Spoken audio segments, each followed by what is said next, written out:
Meghan Markle, a smart, driven and outspoken royal.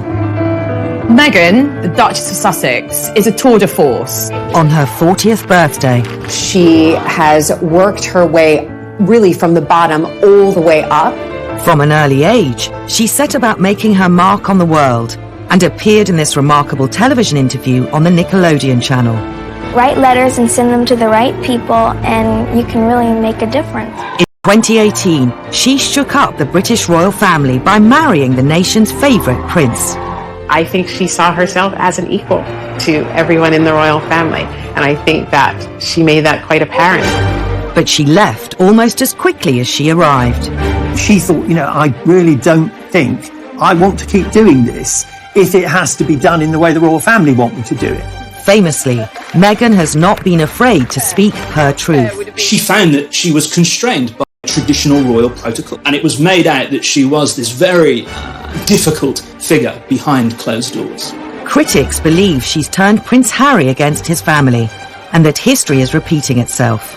Immediately, comparisons began to be made with Wallis Simpson, another American divorcee. Celebrating a milestone birthday on the other side of the Atlantic, what does Meghan's future hold? Meghan has always had political aspirations. In fact, friends have said she always wanted to be in the White House. And how will she come to reflect on the choices that she's made? She thought when she entered the royal family, she could shake them up and they would love it. Saturday, 19th of May, 2018. A glorious day in Windsor, when the nation was united in celebration as American mixed-race divorcee Meghan Markle married Prince Harry and became part of the British royal family. Meghan, being a strong, independent career woman, signalled a new era for the British monarchy. I think everybody was expecting Meghan to really change the royal family and very much modernize it. And this was incredibly exciting because people who had always looked at the royal family and thought, they don't represent me, suddenly looked at Meghan and thought, I can see myself in her. She represents me. It did feel like there was a possibility for positive change. I think that so many people were excited to see a woman of color marrying into the royal family. So I think that everyone did think it was a new day in the idea of equality. Britain has, I think, this very uncomfortable history with its empire, and I think she was going to be the face of a multiracial Commonwealth moving forward together, and that's something that they hadn't been able to do before really very well. The royal family wanted to capitalize on Meghan's outspoken, articulate nature. And Good evening. That doesn't feel like Meghan was known for championing women's rights. In 2015, she became a UN advocate.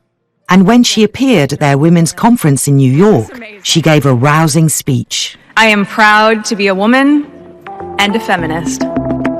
After she joined the royal family, the palace was quick to acknowledge this, and Meghan was allowed to declare herself a proud feminist on the official royal website. The royal family were very pleased that they could present Meghan as an ardent feminist because it looked really good for the royal family. It soon backfired. The thing is, this was someone who wanted to be a feminist on her own terms. She was a maverick, and it's very difficult to be a maverick in the royal family. I think all those positive attributes that Meghan has meant she was not willing to listen and she was not willing to learn. She wanted to do everything herself. Within just 18 months of the wedding in May 2018, Meghan's independent and outspoken nature, that was once championed by the monarchy, had seriously clashed with its protocol. And by January 2020, she had left both the royal family and the country, taking Prince Harry with her. It always was going to be a difficult transition to become a member of the royal family where you can't speak your opinion. Where once she united people by joining the royal family, Meghan's choice to quit along with Harry seemed to divide the nation. It all becomes very personal. It's all about Meghan the diva. Meghan wanting things her way or no way. Meghan completely misread what it would be like to become a member of the royal family. Her friends had said to her, do you realise what you're getting into? The press will never leave you alone. And I Because she's this very confident, dynamic, forceful woman, she thought, I can cope with it. Meghan's decision to air her grievances to Oprah Winfrey added fuel to the fire. You really are having a baby. One of her motivations for going public on Oprah was to try and force change. The Oprah interview was kind of the apotheosis of all of that, because she effectively was saying, if you're not listening to me when I talk to you privately and nothing changes, I'm going to press the nuclear button and go public. I mean, that's the sad irony of the last 4 years, is I've advocated for so long for women to use their voice, and then I was silent. Were you silent or were you silenced? Any of us imagine Camilla or Kate saying, I'm going to give you my truth. It's just a grandiose way of saying my opinion. What's very interesting to me is the reception of Meghan in the US versus the UK. The Oprah Winfrey interview had public support from people like Beyonce, and Joe Biden, the president, to say he supported it. Americans perceive Meghan Markle as a victim of racism, and Brits perceive Meghan Markle as a climber, as a narcissist, as almost a kidnapper of Prince Harry. The frank interview with Oprah revealed a number of reasons why Meghan had decided to leave the royal family with Harry. So were you thinking of harming yourself? Were you having suicidal thoughts? Yes, this was very, very clear. Wow. Very clear and very scary. And, I didn't know who to even turn to in that. When she talked about the fact that she had suicidal ideations, the pressure had got so bad that she felt she couldn't go on anymore. When she was pregnant with her firstborn child, I mean, that's just horrendous, to be in that place where you just feel you cannot go on anymore. I felt very, very sorry for her. I think that she felt it was an opportunity for her to not only share that with the world, but perhaps her hopes were that the royal family was also listening. I think she was hoping for an apology. I think she was hoping they would phone and say, look, I'm really sorry. We now see that we pushed you too far. We should have behaved differently. We should have sat down as a family and discussed your mental health issues. I think she was horrified afterwards that the reaction was so negative from the family and that they didn't respond in the way that she wanted. The interview with Oprah seemed to leave little room for reconciliation with the royals. I think the amount that you expose yourself, people think of you as calculated, and being calculated, particularly in the position she's in, is not necessarily, I think, a bad thing. Opening these conversations, having this discussion, I think the royal family has had a wake-up call. Certainly it's going to change the way things are done in future. I can be absolutely assured that the next time someone within the family has a mental health crisis, they will have everyone's attention. Turning 40 is a landmark for Meghan, as she capitalizes on her freedom to voice her truth, uncoupled from royal protocol. But her determination to speak out was forged at an early age, when she took on one of America's corporate giants. Perhaps this was always a sign that Meghan would be a very different kind of royal. Gloves are coming off. Women are fighting greasy pots and pans with Ivory Clear. 11-year-old Meghan was alarmed when she saw this. She was like, hang on a sec, that's not fair. Men do the washing up too. For Meghan, that was so significant.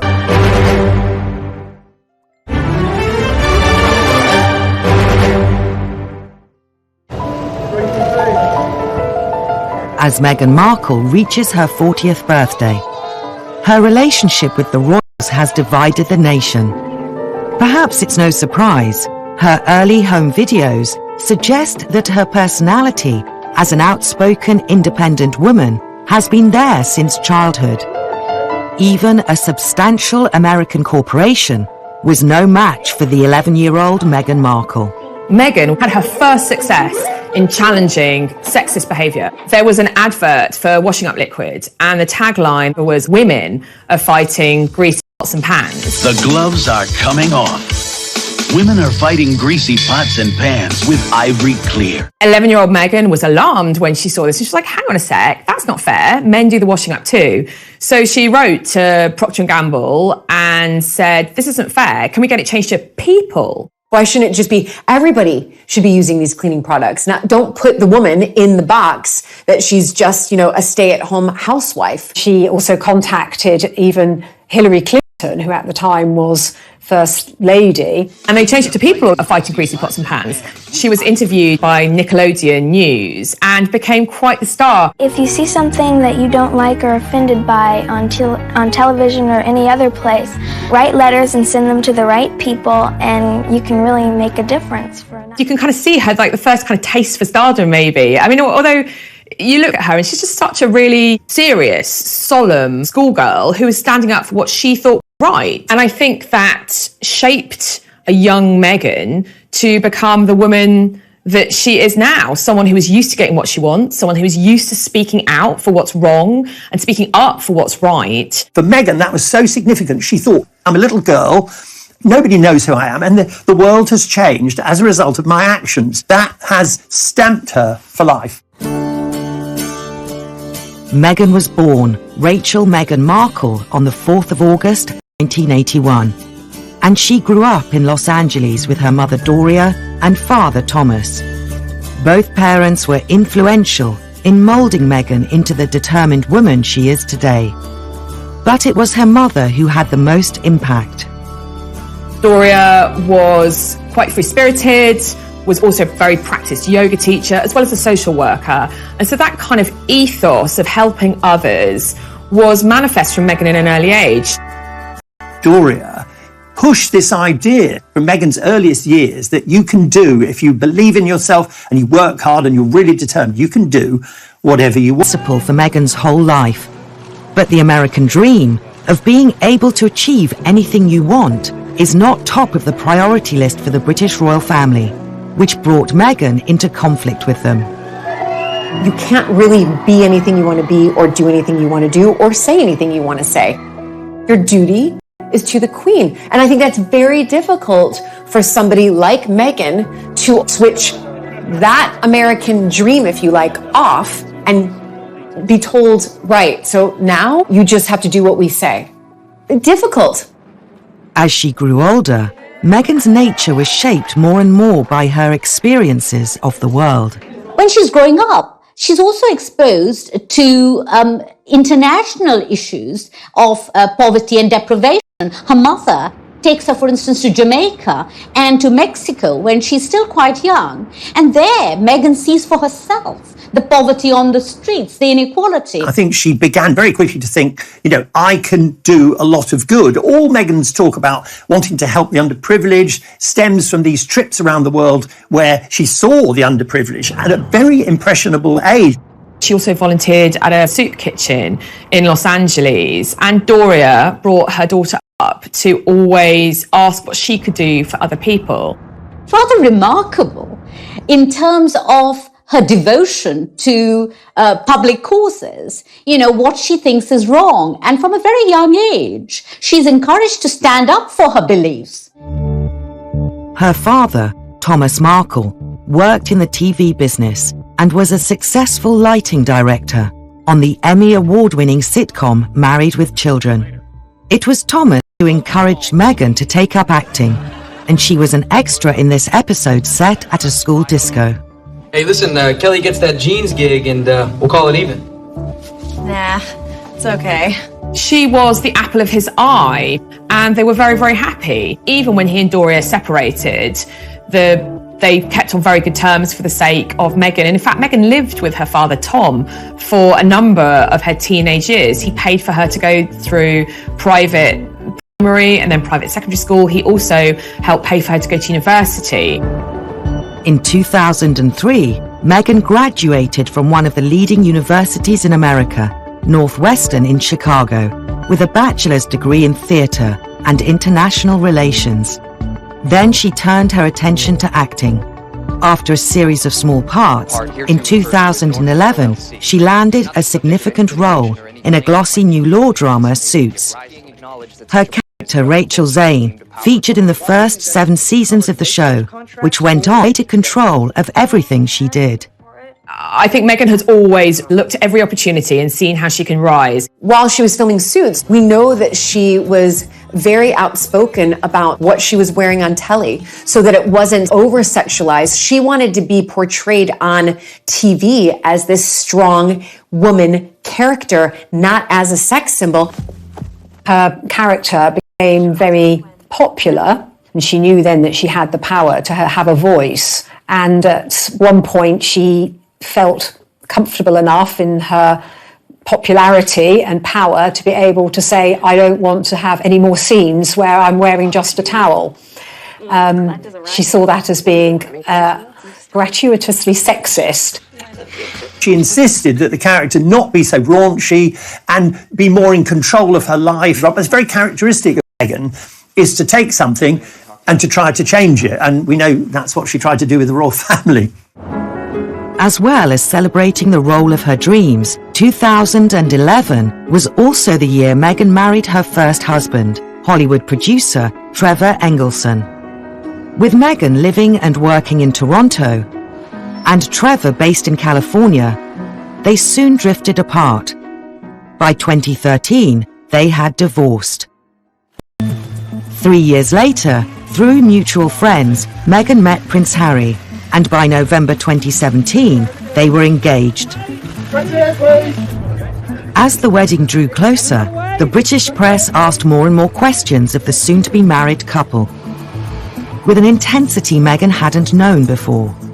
Never been part of tabloid culture. I've never been in pop culture to that degree, and lived a relatively quiet life, even though I focused so much on my job. And so that was a really stark difference out of the gate. The media started hounding Meghan's family members in America, and the bond she once had with her father would soon be broken. Thomas had fallen on hard times, and the obvious way to make some money was to give interviews about his daughter, who was now a member of the British royal family. He had been asked not to take part in any press interviews, but then he went against her wishes and did so. But it was Thomas Markle's decision to collaborate with a journalist that caused the biggest controversy. Thomas Markle fakes these photographs of him studying the history of Britain and the royal family, and it was all staged. And can you imagine, you're over here without your family, expecting them to come over for the wedding, and in the meantime, they're making money. Thomas Markle appeared on ITV's breakfast show Good Morning Britain to give a spirited defense of his reason for staging the photos. I didn't do this for money. I did this to change my image. For 1 whole year, I was presented as a hermit living and hiding out in Mexico. I was looking to change my image, and obviously that was a mistake. It went wrong. He probably didn't really understand what he was doing. He probably didn't know that much about royal protocol, and he's an American, totally different mindset. But it wasn't just her father selling stories. Meghan's half-siblings were also accused of selling out. Her half-sister Samantha took a more brash approach when she appeared on Good Morning Britain. Let's face it, we all have to survive. Money makes the world go round. So if you want to call that cashing in, that's fine. And then you see them going on one newscast after another. I mean, imagine, rather than the celebrations of, the lead up to the wedding, it was all about her family members attacking her.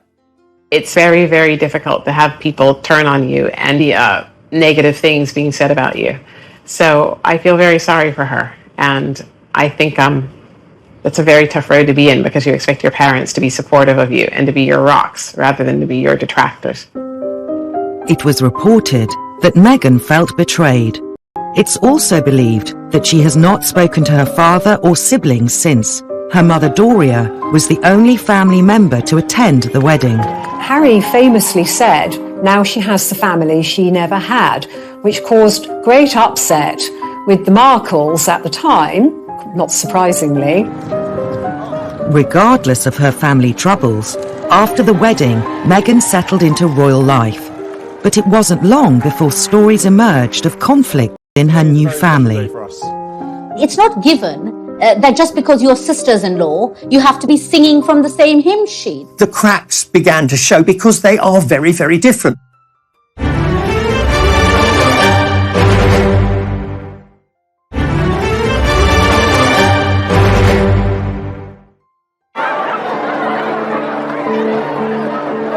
Meghan Markle is celebrating her 40th birthday. The 3 years since her wedding have seen a seismic shift in her circumstances. Back in 2018, Meghan and Prince Harry, along with her brother and sister-in-law, the Duke and Duchess of Cambridge, were thought of as the Fab Four, a forward-thinking team who would be the future of the modern monarchy.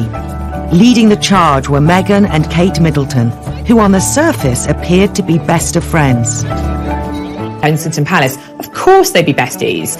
And actually, that's also what Meghan felt. She confided in a number of her friends that she hoped that Kate would help her adjust to royal life, but the cracks started to show pretty early on. Behind the scenes, Meghan was feeling a bit rebuffed. I'm not sure whether Kate ever realised. William had said to Harry before they got engaged, no need to rush this. You know, you've got all the time in the world. You don't know her that well. And I think that set the seeds. Meghan and Kate initially, they got on very well. But they are very, very different. Kate wants to do things quietly. She wants to obey the rules. She takes advice. Meghan is a much more strident character who wants to do things her way. So this caused a rift. It's not given that just because you're sisters-in-law, you have to become very close very quickly, or that you have to be singing from the same hymn sheet. In November 2018, a story emerged that claimed Meghan and Kate had fallen out during the build-up to Meghan and Harry's wedding. It concerned Princess Charlotte's bridesmaid dress. The story of Charlotte's bridesmaid dress, Meghan's wedding, is a very interesting one. We know that it was given out initially that Meghan had made Kate cry. Catherine had tried to have some influence on the bridesmaid's dress. Meghan didn't like this. Meghan made Catherine cry. Then, when we got to the point where Meghan was giving her interview to Oprah, we discovered the opposite's true, that in fact it was Kate who upset Meghan. It wasn't long before the press started to pick up on their differences. Meghan became increasingly agitated by the headlines she was getting. It was almost as if the British tabloid press was really pitting Meghan against Kate. There were quite sexist portrayals and sexist descriptions of her as well, especially in contrast with the Duchess of Cambridge, Catherine. This really came to a head at the time Meghan was pregnant with Archie, when Meghan was cradling her baby bump. It was presumed by the media that she was flaunting this bump, whereas with Catherine it had been fine. There were very definitely negative headlines about Meghan. I mean, there's a very famous comparison where Kate talked about liking avocados in her pregnancy, and they did a big, lovely piece about Kate Middleton. And then Meghan had avocados, and all of a sudden she was supporting all kinds of atrocities.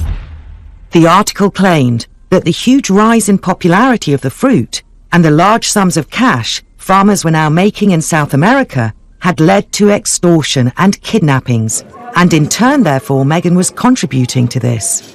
So the same story was presented. Stop that happening is to simply ignore it. Complaining was pointless. You make a big stink about it. All that happens is the story just runs and runs and runs. Despite the negative headlines, Meghan's passion for helping others was making headway with the public. In the early stages of her time as a British royal, it seemed that the public really warmed to her. The fact that she was doing things differently, that she lent the royal family a new edge in its relations with the greater British population. For example, we saw this after the Grenfell Tower fire, where she, alongside women that were affected by that disaster, released a cookbook to raise money for the victims of the fire. She brought a certain magic to her public appearances. Meghan's campaigning for the underprivileged, especially for girls and women in countries where girls and women are either oppressed or neglected, I think being a member of the royal family, it was a natural fit for her. I think we did have a moment where, right, okay, she's settled in. She's wearing the stockings. She's laughing with the Queen. She's putting her best foot forward, and great, the dust seems to be settling. But the criticism in the press resurfaced, with accusations of diva-like behaviour and flouting royal etiquette.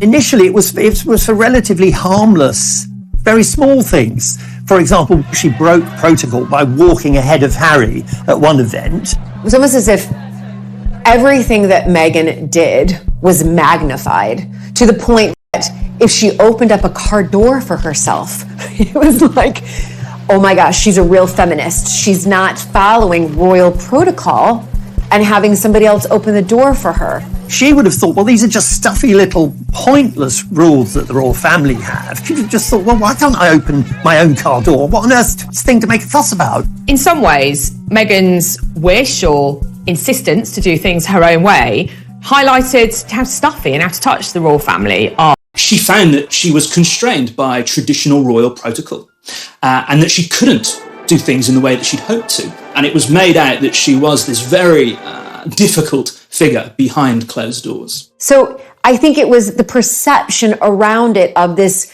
American go-getter, self-sufficient feminist coming over here and doing things the way that she's always been used to. And that was perceived as aggressive. Information began to trickle out that she wasn't towing the line. The fact that she wanted to do things differently was causing problems for the royal family. She didn't want to obey the rules. And I think she came across sometimes, and this is increasingly true, striking to come into the class situation of Britain and to see how firmly entrenched it is. And I imagine that it must have been quite shocking for Meghan because I think as a black woman, you don't think anyone is above your station.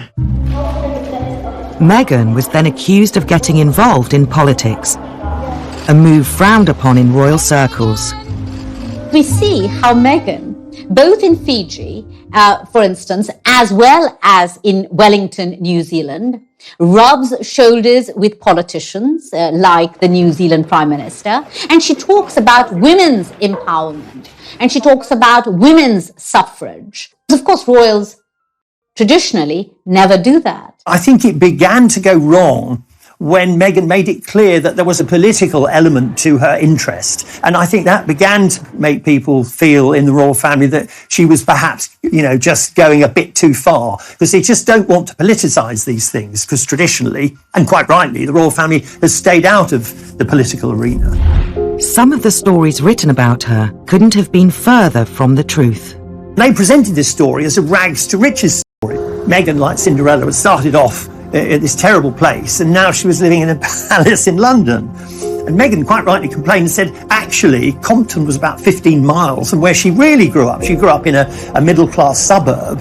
And so she said that, this had racist overtones because it was suggesting that, the black gangland area of Los Angeles was where she started life. There was nothing discreet about this characterisation. And so she had to navigate what was a racialised coverage of her public image. The British tabloid media's characterisation of Meghan, the headline, Meghan straight out of Compton, was overtly racist in its description.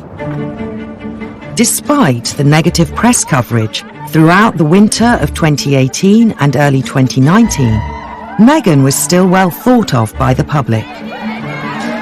On the 6th of May that year, Meghan and Harry's son Archie was born. I think Archie's birth was the real turning point in terms of Meghan's popularity. Royal protocol is such that the couple would let the British press know when Meghan went into labor. That is what's always been done because it's newsworthy. And they would have an idea of when the baby was born. They would have a name and hopefully a photo call. Meghan instead went into labor. She went to the private hospital. The press was not notified of anything until the baby was actually safely delivered and they were resting at home. Past precedent has been for royal mothers to pose with their newborn babies was not to give birth there and instead went to the Portland hospital. But the public still hoped to see a photo. She wouldn't pose on the steps with their newborn child. The general public felt a bit like cheated. This was expected, and when it wasn't given, I think that's when a real uproar started as far as, well, wait a minute, we're paying for your lifestyle. All we want is a picture of your baby. What really irritated the British public was the public had just funded an enormous renovation of Frogmore Cottage for the couple. Through taxpayer money, it was like £2 million to renovate their home, and they weren't even entitled to know about the birth until it was done. Meghan said She was never asked for a photo when they left the hospital. But 2 days after giving birth, the world did finally get to meet baby Archie. I don't think they made a mistake in not giving the public what they wanted at that time, because of course, once people got to see the baby, they were happy. And in the end, isn't that really what matters? He has the sweetest temperament. He's really calm and... He gets that from It was a very intimate, tender scene, but it wasn't what the British public expected. And in some respects, the media really emphasised that Harry and Meghan aren't playing ball, that they're not doing things as expected. It was another example of Meghan choosing to follow her own path instead of royal tradition. Meghan enjoyed a respite from criticism in September 2019 when she took Archie on the royal tour of South Africa. Meghan and Harry have a remarkably successful visit with Archie to South Africa. And of course, you know, they famously meet Archbishop Desmond Tutu on that visit. And on many occasions, Meghan, is allowed to do her own thing, to go and meet women in the townships and talk about violence against women. It did produce far more positive press coverage. We were able to see Meghan, as it were, at her best. Meghan stood on a tree stump and gave really quite a powerful speech. I am here with you as a mother, as a wife, as a woman of color, and as your sister. Here she was saying, yes, I might have married into the most famous and wealthy family in the world, but I'm still one of you. She wasn't being too political, but she was using her own experience to say, I want to be your figurehead and I want to be here to help. Behind the scenes, Meghan seemed to be unhappy. The signs of strain were first visible during an interview she gave midway through the tour. She was obviously quite... Thank you for asking, because not many people have asked if I'm okay. But it's a very real thing to be going through behind the scenes. The pressure you're under is pretty obvious. Can you continue with it? It's not enough to just survive something, right? Like, that's not the point of life. You've got to thrive. You've got to feel happy. And I think... Which takes everyone really by surprise, because we all think that she is happy, that she is thriving, that she is doing what she wants to do. It was such a direct criticism of the royal family. She was effectively saying, look, I have problems and nobody in the royal family cares. That probably was a real turning point for everyone, to hear them say something like that, not just in whispers, not just as often is done through palace leaks. It was quite brave. It had quite a backlash. Here, Harry and Meghan were in one of the most impoverished continents on the earth, and they had visited some of the townships where some of the most dispossessed and poverty-stricken people lived. And Meghan was complaining that people hadn't asked her if she was okay. When people are feeling very unhappy, it does rather take over your every waking thought. So it might be that, she just felt she had to get it out. There were some who say that Meghan actually ruined the tour. They certainly ruined the goodwill from the tour by making it about themselves. This latest batch of negativity was the last straw, and Meghan was about to make a decision that would shock the nation. She thought, I really don't think I want to keep doing this if it has to be done in the way the royal family want me to do it. She realized, I have to leave here. And they go to Canada. And that was the beginning of the end.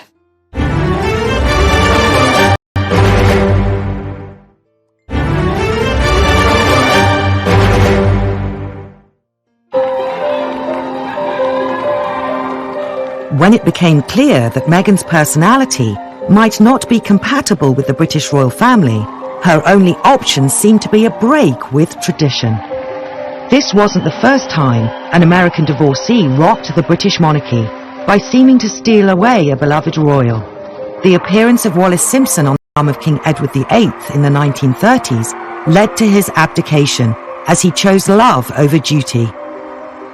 Royal watchers believe that Meghan's relationship with Harry could be a case of history repeating itself. When an American divorcee arrived on the royal scene in the 21st century, immediately comparisons began to be made with Wallis Simpson, another American twice divorced by the time she married Edward VIII. And Wallis Mrs. Simpson became notorious as the femme fatale who swooped in and deprived the nation of a popular king. Is it fair to compare her with Meghan, or are the only parallels their nationality and marital status? Both women were very strong-minded, and both women had the unadulterated adoration of their husbands. They had this distinctive modern style, which sort of sets them apart from other members of the royal family. And, most of all, it's clear that in the case of Harry and in the case of Edward VIII, these British royals have fallen desperately in love with these American women. There's a real sort of storm of interest around the two relationships, partly because of this sort of dynamic quality to them. Mrs. Simpson was a strong, dominant woman who gave Edward VIII everything his mother hadn't given him. He was vulnerable just as Harry's vulnerable.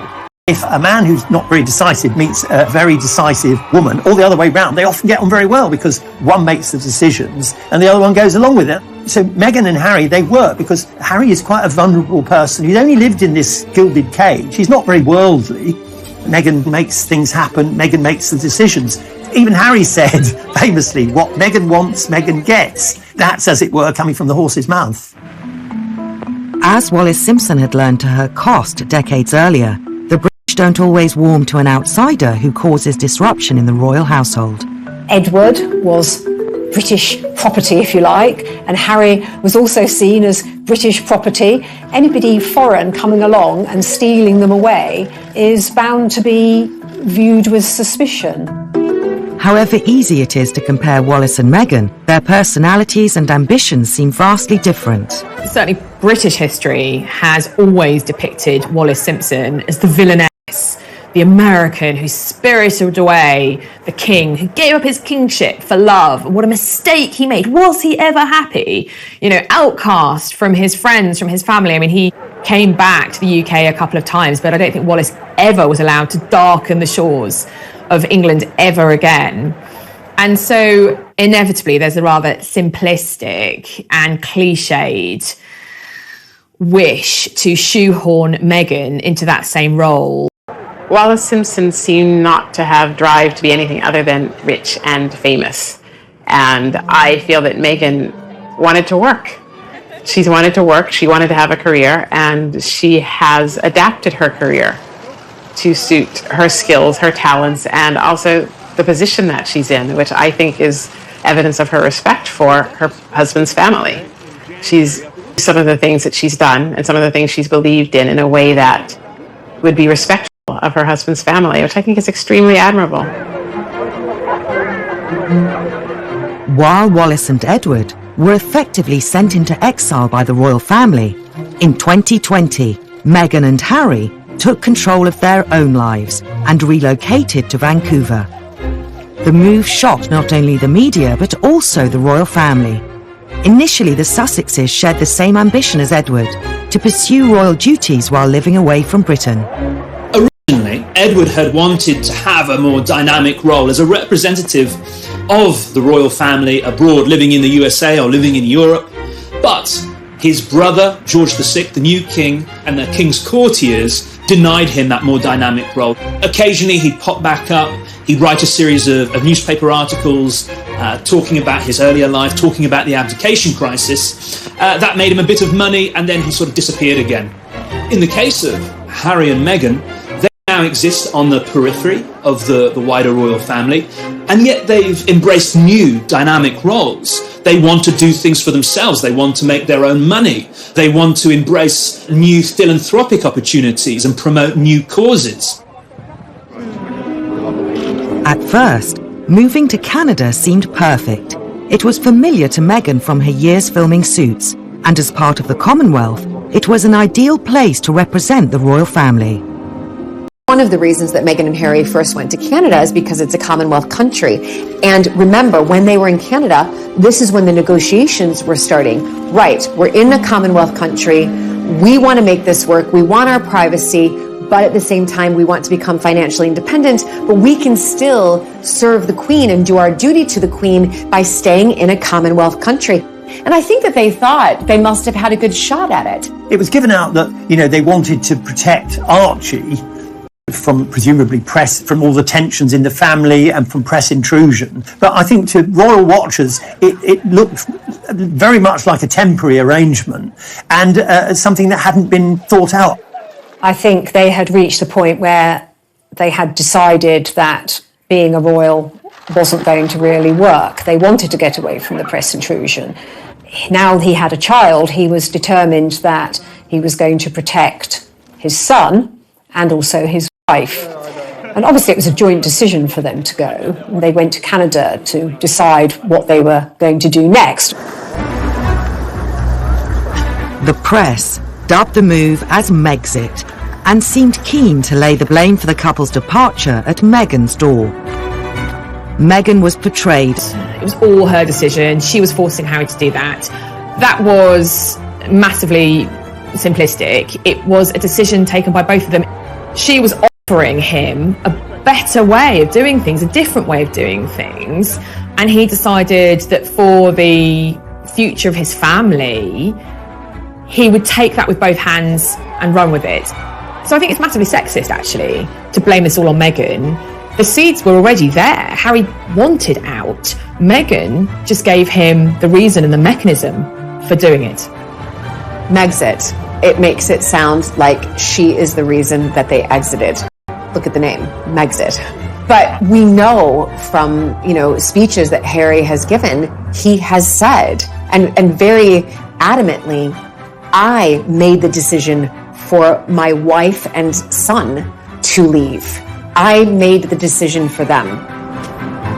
While the move to Canada was a happy medium between private life and public duty for the Sussexes, the consequences proved to be far from straightforward. When Meghan and Harry went to Canada, there seemed to be a sort of an unholy scrap over what they could call themselves, what they could do. They wanted to be Sussex Royal, because, again, this is an American culture thing coming in via Meghan. She, having crossed the Atlantic, kind of began to think, look, we've got to be a brand, that terrible word that the royal family would always think, oh my God, they're talking about brands, it's awful.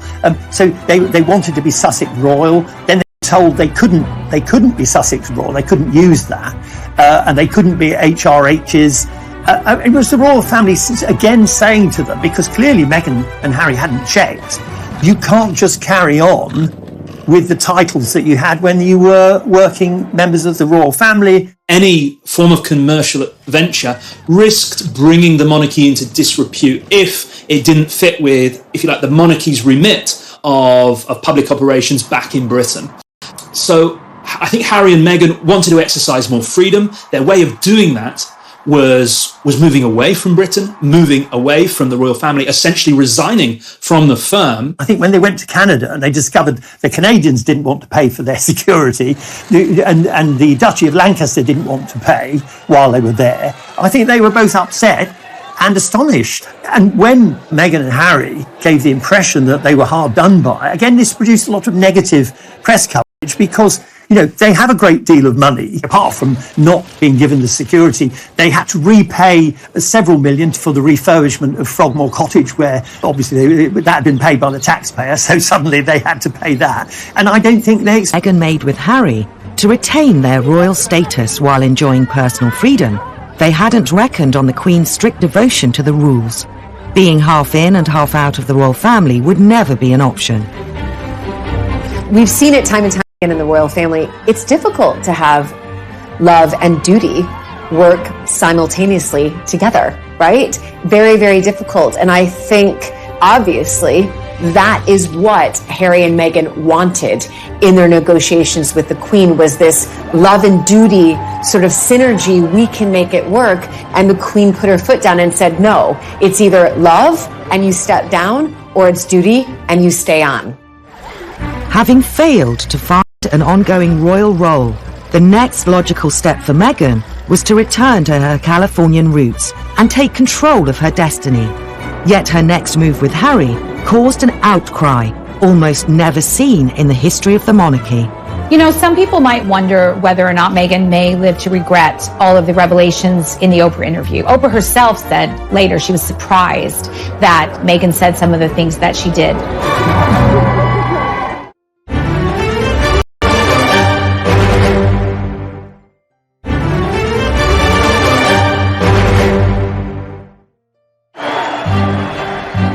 After a few short, turbulent months in Canada, it was time for the Sussexes to regroup and start again. Returning to the UK was impossible. The obvious location to settle was California, the place Meghan knows best, free from the shackles of duty. Here she could use all her contacts and media know-how to turn the Sussexes from exiled royals into a successful and profitable brand. America welcomed the Sussexes with open arms.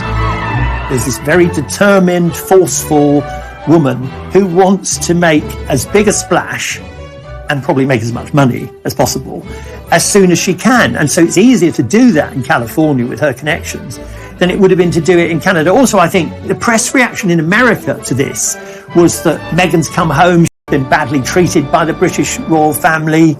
I think she's got a lot, it's a much more positive coverage, not universally so. I think some sections of American society thought she couldn't hack it, and that's why she's gone back. So I think it's a slightly mixed picture.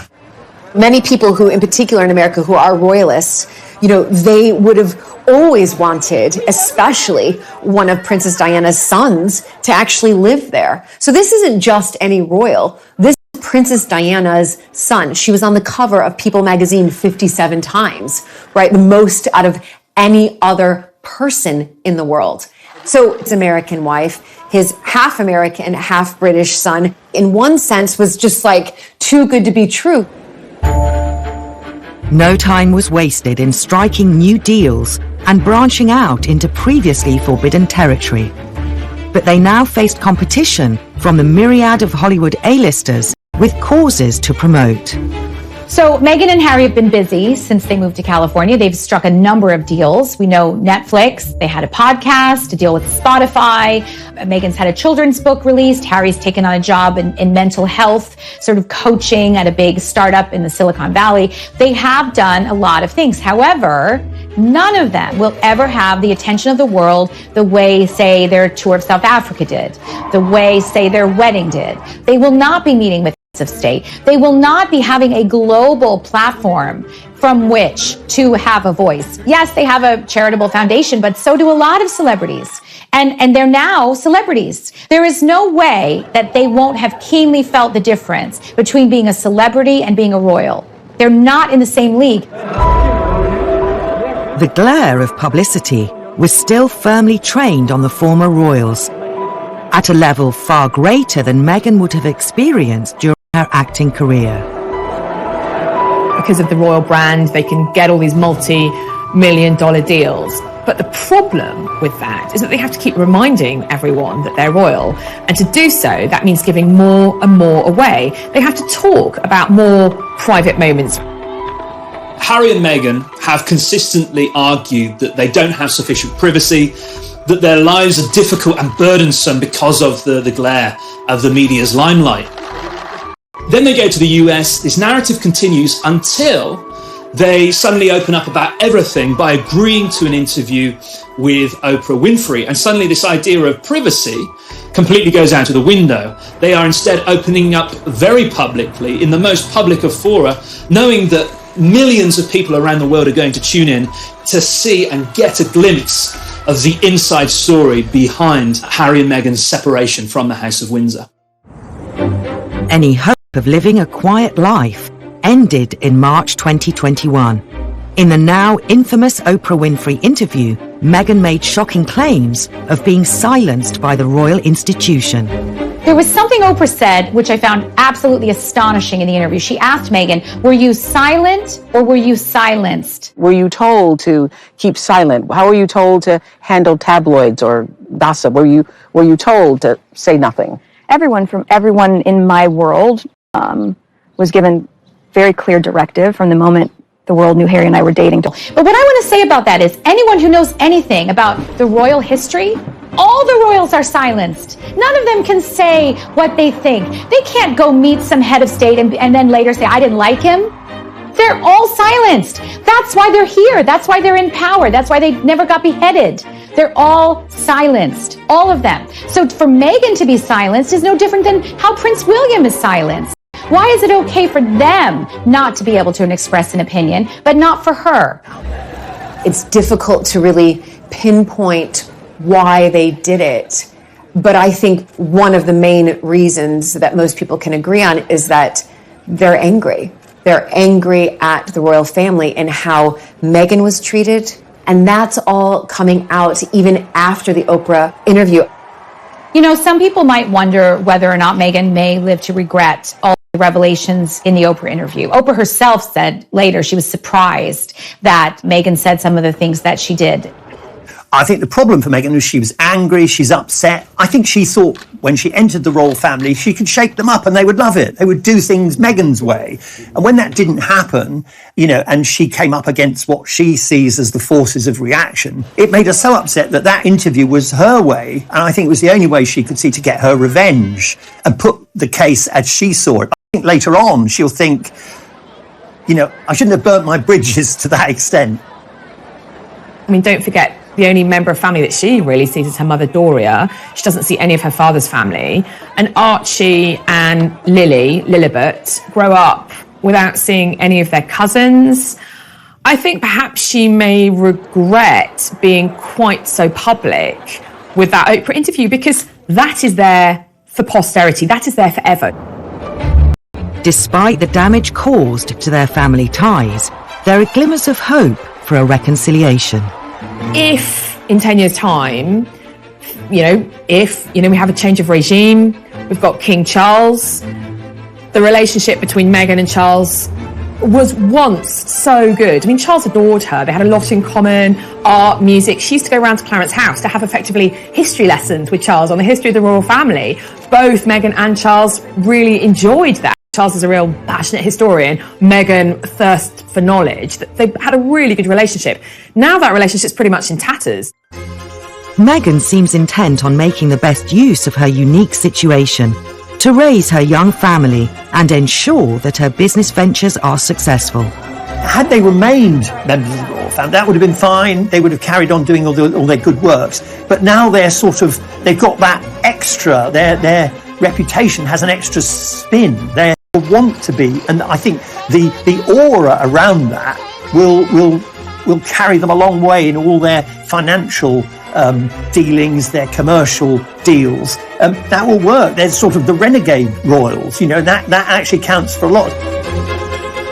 Hitting 40, Meghan seems to have achieved many of her goals. A platform on the world stage, marriage and 2 children, and a comfortable home. But will that be enough?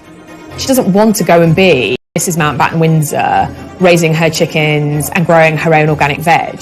She wants to be a superstar. She wants to be this change maker. She wants to be this disruptor.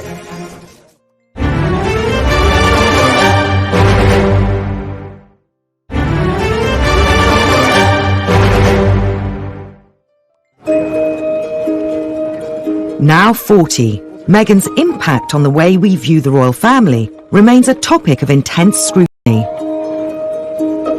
Recent royal events mean there could be opportunities to reconcile the Sussexes with the Windsors. Since the death of Prince Philip, there has been a lot of media speculation, as we might have expected, about whether there could be some form of reconciliation between the Sussexes on the one hand and the rest of the family. And we kind of got a flavour of that when Harry travelled back to Britain for his grandfather's funeral. And we saw something very similar with the recent birth of Harry and Meghan's second child, Lilibet. Whether that happy family event might be the opportunity, might provide the window for some form of reconciliation. As yet, the jury is out. Meghan's royal in-laws aren't the only people with whom relations are strained. Given the emphasis that Meghan and Harry have always placed on the importance of a loving family structure, I think it's really unfortunate that Meghan's own relationships, particularly with her father and his side of the family, seem to have really broken down. But there is some hope now that she is back home, as it were, in California, and he's not too far away physically, that after the pandemic, maybe the two can meet and try and make their relationship work. If not for themselves, then certainly for both Lilibet and Archie. Why wouldn't you want to work on reconciling with your family? Because, at the end of the day, family is, in one sense, it can be your real stability, and it's what we all, at the end of the day, come back to. We do. We always come back to our family. For all of the controversy, a time may come again when, rather than the villainess of the story, Meghan will continually be, in some sections of the public consciousness and the media, be portrayed as this kind of villain who has taken Harry away. I personally think that's too simplistic. I think that Meghan and Harry were very unhappy in their life, and so they wanted to make the change to make a more positive change. I think the problem for Meghan is that they complained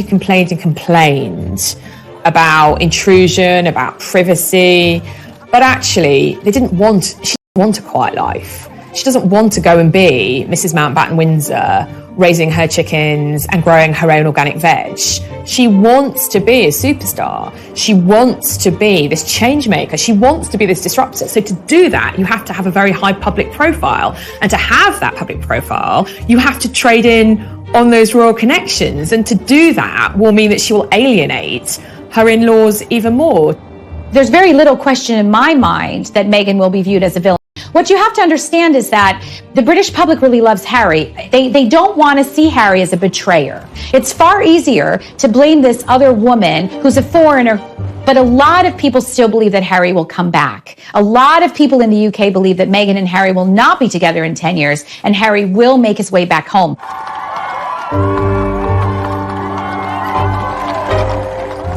It seems clear that Meghan has shown Harry a way to achieve an independence he could never have as part of the royal family, even if he risks the same fate as Edward VIII. Meghan has given Harry the sort of freedom he probably never imagined that he would be able to enjoy. But I think when the novelty wears off and he realises that, as his great-great-uncle Edward VIII realised, that he will be a lost soul.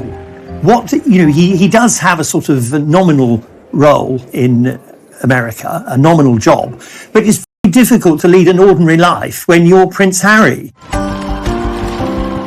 As Meghan turns 40, despite all the criticism, her impact as a modern independent woman during her short time in the royal family is certain to have a lasting legacy. She's a strong woman who has made her own career.